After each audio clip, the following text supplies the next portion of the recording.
I was in the home building world, and then when the recession came in 2008 and 9, a new door opened. That door was building houses as rentals and selling them to out-of-state investors, hedge funds. And I always said, why in the world would anybody want to be a property manager? Because that seems like a big headache. So that was my philosophy for about 10 years. But along the way, I started to grow my own portfolio, and I had other people in Memphis managing my properties on my behalf. And time over time, they just let me down. They didn't manage those properties the way I would have managed them. Communication was always a problem. Accounting was always a problem. So begrudgingly, I opened a property management company just to manage my properties and to take care of a few of my clients who had the same frustrations. In the process of starting Foundation Property Management, COVID hit, and the ability to buy and renovate or build houses slowed down. And so I put my full force, everything I had into learning about property management. And I just fell in love with all things property management. And that's how I met you guys, is, deciding I wanted to take this thing to the next level. I got an ad on Instagram, I think, and it said, are you looking to scale your property management company? Are you looking to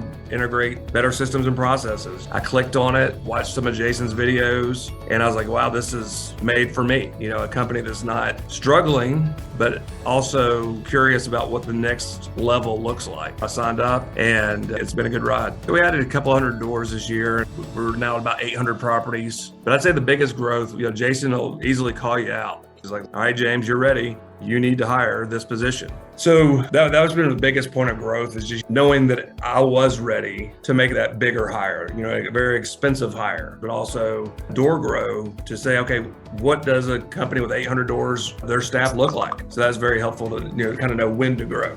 It's just kind of cool getting to see other property managers talk about the same frustrations that others are seeing. You don't feel like you're so unique after being on some of the calls. Like, wow, they're dealing with hiring as well. They're dealing with lead source or how to get in front of rental owners as well. So that's been helpful, but also just kind of putting a path to the growth. So it just gave us a clear path of the growth that we were expecting, starting with the fundamentals. If somebody wants to invest the time and the financial commitment and give it all it's got, your company's going to get better. It's just up to you how many doors you're going to increase or how much better of a company you're going to get.